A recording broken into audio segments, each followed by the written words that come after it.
Donald Trumpek harresi bat jarri du Estatu Batu eta Mexiko tartean, bi herrialdeak banatuz.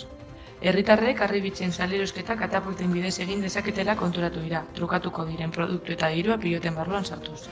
Arazoa da, ez dakitela katapulta non kokatu behar den harresia gainditzeko.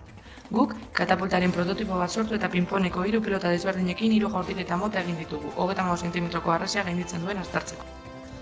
Horretarako, katapultaren funtzionamendua aztertzeko asmoz, katapulta soldu bozen sortu dugu eta beharrezko restrikzioak jarri dizkiogu parte batzuetan mugimendua ahalbidetuz.